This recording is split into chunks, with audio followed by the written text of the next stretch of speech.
உலகம் முழுவதும் வாழக்கூடிய ஸ்ரீ குபேரன் டிவி நேயர்கள் அனைவருக்கும் உங்கள் தாம்பரம் ஸ்ரீ வாராகி ஈசனேசன் சுவாமியுடைய நல்லாசிகள், வாழ்த்துக்கள். ஜெய் வாராகி, ஜெய் ஜெய் வாராகி. அன்பு பக்தர்களே, சனி பகவான் வக்ரம். இந்த சனி பகவானை பொறுத்தவரையிலும் அவர் தான் ஆயுள்காரகன், தொழில்காரகன், இன்னும் சொல்லப்போனால் கர்மகாரகன். ஒரு மனுஷனுக்கு எந்த நன்மை நடந்தாலும் அதுக்கும் சனி தான் காரணமாக இருக்கார். தலையெழுத்தை தீர்மானிக்கக்கூடியவர். அதே போல் ஒரு மனிதனுக்கு எந்த தீமைகள் நடந்தாலும் கெடுதல்கள் நடந்தாலும் ஒருத்தவங்க கஷ்டப்படுறான்னா அதுக்கும் சனி பகவான் தான் காரணமாக இருக்கார். அப்போது எதுக்கு எடுத்தாலும் இந்த சனி பகவானுடைய தலையே போட்டு உருட்டிக்கிட்டு இருக்காங்க. நன்மையா சனி பகவான், தீமையா சனி பகவான், அப்படி என்ன தான் சனி பகவான்கிட்ட இருக்குது அப்படின்னாக்கா, இந்த உலக இயக்கத்தினுடைய கண்ட்ரோல் அவர்கிட்ட தான் இருக்குது. பிரபஞ்சம் எப்படி சுற்றணும், என்றைக்கு எந்த இடத்துல நிற்கணும், எங்கே ஸ்டார்ட் பண்ணணும், என்றைக்கு எண்டு, இதெல்லாம் அந்த தலையெழுத்தை தீர்மானிக்கக்கூடியவராக சனி பகவான் இருக்கிறார். இதுதான் நிதர்சனமான உண்மை. நம்ம நிறைய பார்த்துட்டோம் வாழ்நாளில். ஏழைகள் பணக்காரனாவதும், பணக்காரன் பிச்சைக்காரனாவதும், தலைகீழ வாழ்க்கை தரம் மாறுவதும், நல்லா இருந்த குடும்பம் அதுக்கு மென்மேலும் வளர்ந்து போகிறதையும் பார்த்துருக்குறோம். இல்லை இதுன்னு ஒரு இழப்பு வந்துட்டுனா அந்த குடும்பம் தலைகீழாக மாறுவதையும் நம்ம பார்த்துருக்குறோம்.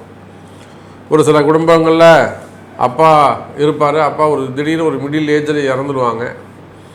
அதுக்கப்புறம் பசங்களை கஷ்டப்பட்டு வளர்த்து அந்த குடும்பம் பிற்காலத்தில் ரொம்ப சிறப்பாக இருக்கும். அதுக்கு என்ன அர்த்தம்னா, ஒன்றை இழந்தால் இன்னொன்றை பெற முடியும். அப்போ ஒரு உயிரை பலி கொடுத்ததுனால அந்த குடும்பம் முன்னுக்கு வந்து தான். இதுக்கெல்லாம் கூட சனி பகவானுடைய கர்மா தான் காரணம்னு சொல்கிறாங்க. ஒருவேளை இந்த தகப்பனார் அப்படியே உயிரோடு இருந்திருந்தாருனாக்கா அந்த குடும்பம் அவ்வளோ வளர்ச்சி அடைஞ்சிருக்காது அப்படின்னு சொல்கிறாங்க. அப்போது அதே போல் ஒரு நல்ல ஸ்மூத்தாக போய்கிட்டே இருக்குது. அதே சமயத்தில் அந்த குடும்பத்தில் எதுன்னு ஒரு இழப்புகள் ஏற்படுதுன்னு வச்சுக்கோங்களேன், அதுக்கப்புறம் அந்த குடும்பத்துடைய சூழ்நிலையே மாறி போயிடும். அப்போ இந்த உலக இயக்கம் மட்டுமல்லாது மனிதனுடைய இயக்கம், மனிதனுடைய வாழ்க்கையில் கூட ஏற்ற இறக்கங்கள், அவன் கஷ்டப்படுறதும் நல்லா இருக்கிறதும், எடுத்த முயற்சிகளில் தடைகள் வராமல் இருக்கிறதும். ஒரு சிலருக்கு பாருங்கள், ஒரு முயற்சி தான் எடுப்பாங்க, எடுத்த உடனே அவனுக்கு கிளிக் ஆகிடும், அவன் ஜெயிச்சுடுவான். சில பேர் அதை நினச்சாலே அவனுக்கு வேலை நடக்காது. எப்போல்லாம் ஒரு விஷயத்தை நினைக்கிறானோ, செய்யணும்னு நினைக்கிறானோ, அப்போ எல்லாம் தடைகள் வந்துட்டுருக்கு. அப்புறம் போய் கோயிலாக போய் சாமியெல்லாம் வேண்டி அதுக்கப்புறம் தான் அந்த விஷயம் அவனுக்கு கை கூடும். இப்போ இது எல்லாத்துக்கும் கூட என்ன காரணம்னா கர்ம வினைகள். அப்போ எல்லாத்துக்கும் கர்ம தான் காரணம்னா அதுக்கு காரகன் யாருன்னு கேட்டிங்கனாக்கா அந்த சனி பகவானை தான் கை காமிக்கிறாங்க. அப்பேற்பட்ட சனி பகவான் மீன ராசியில் குரு பகவானுடைய வீட்டில் அமைந்திருக்கிறார். உங்கள் எல்லாருக்குமே தெரியும். வாக்கிய பஞ்சாங்கப்படி எடுத்துக்கிட்டோம்னா கும்பராசியில் இருக்கிறார். அவர் எங்கே இருந்தாலும் சரி தான், கும்பத்தில் இருந்தாலும் வக்ரமாறாரு, மீனத்தில் இருந்தாலும் வக்ரமாறாரு. திருக்கணிதமும் ஒன்று தான், அதே சமயத்தில் வாக்கியமும் ஒன்று தான். இப்போ 2 பஞ்சாங்கத்தின்படியும் ஒரு 20 நாள் கேப்பில் சனி பகவான் வக்ரம் அடைகிறார் என்பது நிதர்சனமான உண்மை. சனி வக்ரம். அப்போ இவ்வளோ தூரம் அந்த காரகத்தை ஒரு மனிதனுடைய வாழ்க்கையில் ஏற்ற இறக்கங்களுக்கு காரணமாக இருக்கக்கூடிய சனி பகவான் வக்ரம் அடைவாரே ஆனால் என்ன மாதிரியான பாதிப்புகள் ஏற்படும்? சும்மாவது நம்ம நிறைய யூடியூப் சேனல்ஸை பார்க்குறோம். இப்போ நிறைய பேர் பேசுகிறாங்க, ரொம்ப அலங்காரமாக நல்லா ஜம்முன்னு அதுக்குன்னு ஒரு ஆட்டிடியூடோட நல்லா அழகாக பேசுகிறாங்க. எல்லாருமே என்ன சொல்கிறாங்க, வாரி கொடுத்துரும், கொட்டி கொடுக்கும், மழை பெய்யும், பணமழை பெய்யும் அப்படின்லாம் சொல்கிறாங்க. ஆனால் உண்மையிலே அது நடக்குதா அப்படின்னு கேட்டாக்கா இல்லை. அப்போ யதார்த்தமான உண்மை என்ன?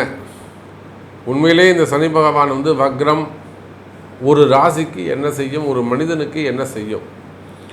இப்போது சனி பகவான் வக்ரமே அடையலை. வக்ரம் அடைவதற்கு முன்பாகவே இங்கே பார்த்திங்கன்னா அங்கங்கே யுத்தம் அதிகரிச்சுனே போகுது. நேற்று வரலும் உக்ரைன் ரஷ்யா இருந்தது, அப்புறம் இஸ்ரேல் ஹமாஸ் இருந்தது, இப்போ பார்த்திங்கன்னா ஈரானோட சேர்ந்து போச்சு, இப்போ அமெரிக்கா வேறு தலையிடுது, இதில் சீனாவும் உள்ளே வரும் போல் இருக்குது. அவை இந்த மாதிரி பிரபஞ்ச மாற்றத்திற்கு கூட இந்த சனி பகவானுடைய வக்ரம் வேலை செய்யும் போல இருக்குது. இன்னும் சொல்லப்போனால் நிறைய அரசியல் சூழல்கள், அரசியல் சூழ்நிலைகள்லாம் களம் ரொம்ப சூடு பிடிக்குது. மக்களுடைய ஒரு பக்கம் பார்த்திங்கன்னா நோய் நொடிகள் கொரோனா அதிகமாக உலக நாடுகள் முழுவதும் பரவிக்கிட்டு வருது. அப்போ இந்த சனி பகவான் என்ன தான் செய்ய போகிறார்? இந்த சனி வக்ரத்தால் உங்களுக்கு என்னெல்லாம் நடக்க போகுது, என்ன மாதிரியான மாற்றங்கள் நிகழப்போகுது? இன்னும் சொல்லப்போனால் இந்த சனி பகவான் வக்ரம் ஜூலை மாதம் 13ஆம் தேதி முதல் நவம்பர் மாதம் 28ஆம் தேதி வரை கிட்டத்தட்ட ஒரு 140 நாட்கள் அப்படி வச்சுப்போம். 139 நாட்கள் சொல்கிறாங்க, அது 140 கூட நம்ம வச்சுப்போம். சரியா?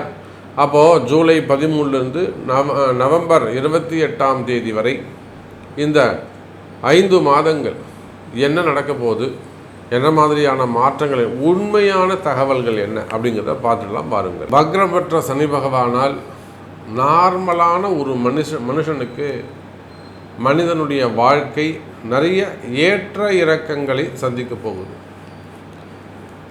ஒருத்தர் வருமானத்துக்கே ரொம்ப கஷ்டப்பட்டு இருக்கிறார், இல்லை வேலை கிடைக்கல, நல்லா செஞ்சுக்கிட்டு இருந்த வேலை, ஒரு நல்லா வந்துக்கிட்டு இருந்த வருமானம் கட்டாயிடுச்சுன்னு வச்சுக்கோங்களேன். இந்த சனி பகவானுடைய வக்ர காலத்தில் அவருக்கு ஒரு அதிர்ஷ்டம் ஏற்பட்டு வேலை கிடைக்கிறதுக்கும் வாய்ப்புகள் உண்டு. அதே போல் இந்த சனி பகவானுடைய வக்ரம் ஒரு நல்ல பொசிஷனில் நல்ல வருமானம், ரெகுலர் இன்கம் இருந்துக்கிட்டே இருக்குது, ஹாப்பியாக ஓடுது, வண்டி ஓடுதுன்னு வச்சுக்கோங்களேன். இந்த சனி பகவானுடைய வக்ரம் அதை டிஸ்டர்ப் பண்ணும். அப்போது ஏற்ற இறக்கங்களுக்கு, மாறுதல்களுக்கு ஒரு ஆரம்பமாகத்தான் இந்த சனி பகவானுடைய வக்ரத்தை நாம் பார்க்க வேண்டும். அன்பார்ந்த மிதுன ராசி நேயர்களே, மிதுன ராசி நேயர்களே, அற்புதமான வாய்ப்பு.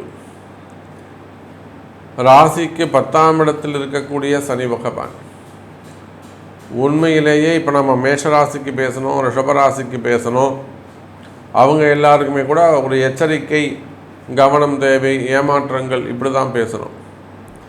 ஆனால் இந்த மிதுன ராசிக்கு பேச வரும்போது மிக சிறந்த எதிர்காலம் காத்திருக்குது. இந்த சனி பகவானுடைய வக்ர காலம் அடுத்த ஒரு 5 மாதம் வருது இல்லைங்களா? எப்போது ஜூலை 13லேருந்து நவம்பர் 29 வரை, 28 வரை அப்படி வச்சுப்போம். அப்போ 29ஆம் தேதியிலேருந்து நல்லாயிருக்கும். இந்த 140 நாட்கள் ஏறக்குறைய 5 மாதம். இந்த 5 மாத சனி வக்ரம் தான் இந்த மிதுன ராசிக்காரங்களுக்கு அடுத்த உங்களுடைய எதிர்காலத்தை, அதாவது குறிப்பாக சொல்லப்போனால் டிசம்பர் மாதம் 2025 டிசம்பர்லேருந்து 2026 டிசம்பர் வரையிலுமே கூட இந்த ஒரு ஆண்டு காலம் உங்கள் வாழ்க்கையில் என்னெல்லாம் முக்கியமானது நடக்கணும், நீங்கள் என்ன முக்கியமான விஷயங்கள்லாம் மனசில் நினச்சிக்கிட்டு இருக்கீங்க, எதெல்லாம் உங்களுக்கு கைகூடணும், எதெல்லாம் உங்களுக்கு வெற்றி பெறணும், உங்கள் வெற்றிகளை எல்லாம் தீர்மானிக்கக்கூடிய, முடிவு செய்யக்கூடிய மாதம் இந்த 5 மாதம்தான். அப்போ இந்த சனி பகவானுடைய வக்ர காலம்தான் உங்களுடைய அடுத்த 2026, 27 வருஷங்களுக்கு, 2 வருஷங்கள் எதிர்காலத்துக்கு இருக்கக்கூடிய அடுத்த 2 ஆண்டுகளை தீர்மானிக்கும். என்ன தீர்மானிக்கும்? இந்த 5 மாதம் நீங்கள் எடுக்கக்கூடிய முயற்சி, இந்த 5 மாதம் உங்களுடைய செயல்பாடுகள், உங்களை சாமியும் கிரகமும் காலமும் நேரமும் எங்கே கொண்டு போய் நிப்பாட்டுதோ, யார் முன்னாடி கொண்டு போய் சேர்த்து வைக்குதோ, யார் கூட எல்லாம் இந்த கிரகம் உங்களை கனெக்ட் பண்ணுதோ, இந்த பிரபஞ்சம் எங்கென்னெல்லாம் உங்களை செய்ய சொல்லுதோ அதையெல்லாம் சரிவர உணர்ந்து செய்வீர்களே ஆனால், சுயநலம் அல்லாது சுய புத்தியோடு செய்வீர்களே ஆனால், அது ஒரு பக்தி பயத்தோடு செய்வீர்களே ஆனால், அலட்சியம் கூடாது. மெயினாக இந்த மிதுன ராசி என்பவர்களுக்கு அது ஒரு கர்வம் வந்துடும். அது நாம் தானே, நமக்கு தெரியும், நம்ம பார்த்துக்கலாம் அப்படின்னு அந்த கர்வம் வந்துடும். பொதுவாகவே இயற்கையாகவே அது மிதுன ராசி என்பவர்களை பேச்சு திறமையானவர்கள், அவங்கள பேசி ஜெயிக்க முடியாது. அதனால் அவங்களுக்கு இயற்கையாகவே ஒரு சின்ன கர்வம் வந்துடும்.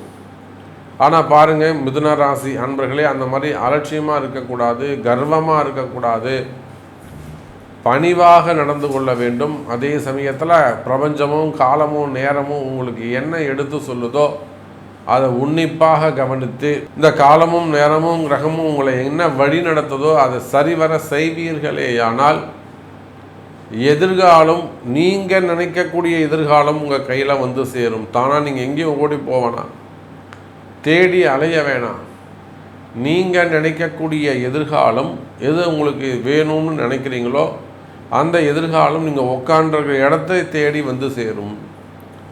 அப்போ ஒரு பக்கம் வழிபாடு பேசும், மறுபக்கம் கிரகமும் கால நேரமும் பேசும். இப்போ 10ஆம் இடத்துல சனி பகவான் 9ஆம் இடத்தை நோக்கிய பயணம், பாக்கியஸ்தானத்தை. இப்போ சனியும் ராகுவும் சனி பகவான் வக்ரம் அடையக்கூடிய காலம் யாருக்கு யோகமாக இருக்குன்னா மிதுன ராசிக்கு மட்டும்தான் அது யோகமாக போகுது. ஏன்னா 9ஆம் பாவத்தை நோக்கிய பயணம். இப்போ மேஷத்துக்கு 12, ரிஷபத்துக்கு 11.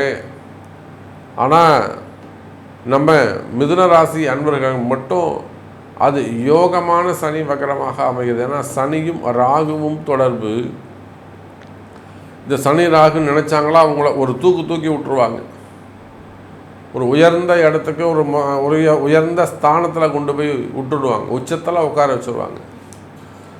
அந்த உச்சத்தில் உட்கார வச்சதுக்கு அப்புறம் இந்த சனி ராகு உங்களுடைய செயல்பாடுகள் எப்படி இருக்குன்னு பார்த்து அதன் பிரகாரம் நீங்கள் உங்களை வழி நடத்துவாங்க. அப்போ மிதுன ராசி அன்பர்களே, இது ஒரு முன்னேற்றத்திற்கான காலம். உங்கள் வாழ்க்கையில் கடவுள் கொடுக்கக்கூடிய ஒரு வாய்ப்புன்னு நினச்சிக்கிடுங்க. நீங்கள் மனசில் ஏதோ ஒரு விஷயத்தை எதிர்பார்த்து காத்திருக்கிறீங்க. ஒவ்வொரு மிதுன ராசி அன்பர்களுமே கூட ஆட்டோமேட்டிக்காக அது தோணும், எனக்கு இது நடக்கணும், இது நடக்குமா சாமி. நீங்கள் எந்த தொழில் செய்பவராக இருந்தாலும் சரிதான், பிஸ்னஸாக இருக்கலாம், கம்பெனியாக இருக்கலாம், ஷேர் மார்க்கெட்டாக இருக்கலாம், ஸ்டாக் மார்க்கெட்டாக இருக்கலாம், மார்க்கெட்டிங்காக இருக்கலாம், ஃபார்மா இண்டஸ்ட்ரியாக இருக்கலாம், ஹாஸ்பிட்டல்ஸாக இருக்கலாம். எத்தனையோ ஹாஸ்பிட்டல்ஸ் நம்ம வழி காமிச்சிருக்கிறோம். டாக்டர்ஸாக இருக்கலாம், ஆடிட்டர்ஸாக இருக்கலாம், எக்ஸ்போர்ட் இம்போர்ட் பிஸ்னஸாக இருக்கலாம், லாஜிஸ்டிக்காக இருக்கலாம், டெண்டர் பிஸ்னஸ் பண்ணக்கூடியவங்க, ரியல் எஸ்டேட்ஸு, இன்னும் சொல்லப்போனால் பில்டர்ஸ், பெரிய பெரிய கமிஷன் பிஸ்னஸ் பண்ணக்கூடியவங்க, ஹோட்டல் இண்டஸ்ட்ரி, குறிப்பாக தொழிற்சாலைகள், தொழில் அமைப்புகள், குரூப் ஆஃப் கம்பெனிஸ், கார்ப்பரேட் நிறுவனங்கள், அரசியல் தலைவர்கள், அரசியலில் ஈடுபட்டிருக்கக்கூடியவங்க, முக்கியமான பொறுப்புகளில் அரசியல் தலைவர்கள்லாம் நம்ம மிதுன ராசியில் தான் இருக்கிறாங்க. அப்போ அரசியல் தலைவர்கள், அதே போல் சினிமா துறையை சார்ந்தவர்கள், சினிமா குடும்பத்தை சார்ந்தவர்கள், அப்போ நீங்கள் யாராக இருந்தாலும் மிதுன ராசி அன்பர்களே, இந்த சனி பகவானுடைய வக்ரகாலம் உங்களுக்கு ஒரு யோகமான காலமாக அமைகிறது. சும்மாவாவது உங்களுக்கு அந்த மழை கொட்டும் மகாலட்சுமி யோகம் வரும், அஷ்டலட்சுமி யோகம் வரும், குபேர யோகம் வரும்னு சொல்கிறது இல்லை. நிதர்சனமான யதார்த்தமான ஜோதிடம். நம்ம எப்பொழுதுமே இதுதான் இருக்குனாக்கா அதை மட்டும்தான் நமக்கு சொல்வது வழக்கம்.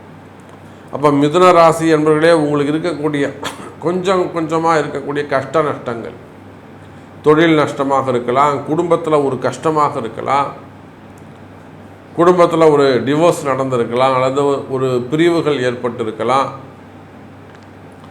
அல்லது வேறு ஏதேனும் ஒரு தவறு நடக்கிற சூழ்நிலை அங்கே ஏற்படலாம். இது நடக்கக்கூடாது சாமி, கொஞ்சம் தடுத்து நிப்பாட்டணும். அதே போல் அந்த குரூப் ஆஃப் கம்பெனியில் பார்ட்னர்ஸ்குள்ளே வரக்கூடிய ப்ராப்ளமாக இருக்கலாம், ரிலேஷன்ஷிப் கூட வரக்கூடிய பிரச்சனைகளாக இருக்கலாம், அண்ணன் தம்பிகளாக இருக்கலாம், அக்கா தங்கைகளாக இருக்கலாம், பார்ட்னர்ஸாக இருக்கலாம், கணவன் மனைவியாக இருக்கலாம். அப்போ அந்த மாதிரி உறவு முறைகள்லையோ அல்லது பார்ட்னர்ஸ்குள்ளேயோ வரக்கூடிய சின்ன சின்ன பிரச்சனைகள் இருக்குமே. ஆனால் அந்த பிரச்சனையெல்லாம் கூட சரியாவதற்கான காலம். அது எப்படி சரியாகுங்க அப்படின்னாக்கா, இந்த கால நேரமும் கிரகத்தையும் நீங்கள் புரிஞ்சுக்கணும். கிரகத்தை புரிஞ்சு நடந்து கொள்வீர்களே ஆனால் கிரகம் என்ன சொல்லுது அப்படிங்கிறத அறிந்து செய்ய எல்லாத்துக்குமே கால நேரம் தாண்டா காரணம். அப்போ இந்த கிரகத்துக்கு ஏற்ற மாதிரி நம்ம நடந்துக்கணும், இதுக்கு ஏற்ற மாதிரி நம்ம செய்யணும் அப்படின்னு சொல்லிட்டு அதுக்கேற்ற மாதிரி புரிஞ்சு நடந்து விட்டு கொடுப்பீர்களே ஆனால், அல்லது அதுக்குரிய வழிபாடுகள், பிராயச்சித்தங்கள், அந்த மாதிரி இதேனும் ஒரு ஒன்று வழிபாடு மூலியமாக போயிடணும், இன்னொன்று கிரகத்தை புரிஞ்சுட்டு விட்டு கொடுத்துட்டு போகணும். ப்ராக்டிக்கலாக இது ரெண்டு தான் நீங்கள் ஜெயிக்கிறதுக்கான வழியாக இருக்கும். அப்போ உண்மையிலே இது ஒரு முன்னேற்றத்திற்கான காலம். அதே போல் தான் வேலை வாய்ப்புகள் சிறப்பாக இருக்கும், வேலையில் நல்ல முன்னேற்றங்கள் இருக்கும். நீண்ட நாட்களுக்கு பிறகு வேலையில் நல்ல முன்னேற்றங்கள் இருக்கும், ப்ரமோஷன்ஸ் இருக்கும். ரொம்ப நாள் ஆகுதுங்க சாமி எனக்கு வேலை கிடைக்கல அப்படின்னு சொல்வீர்களே, ஆனால் நீண்ட நாட்களுக்கு பிறகு வேலை வாய்ப்புகள் உருவாகும். எனதருமை மிதுன ராசி அன்பர்களே, அப்போ தொழில் வெற்றி, தொழில் வருமானத்தில் வெற்றி, முதலீடுகள் செய்வீர்களே ஆனால் அதில் சற்று கவனம். வராத பணங்காசுகள் வந்து சேரும், பதவி உயர்வுகள்.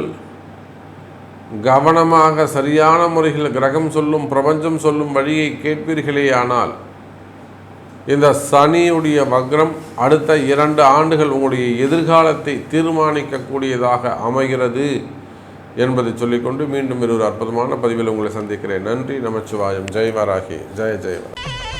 ஸ்ரீ குபேரன் டிவியை பார்த்தமைக்கு நன்றிகள். மேலும் இது போன்ற தகவல்களை தெரிந்து கொள்ள ஸ்ரீ குபேரன் டிவியை சப்ஸ்கிரைப் செய்யுங்கள். மறக்காமல் பெல் ஐக்கானை கிளிக் செய்யுங்கள்.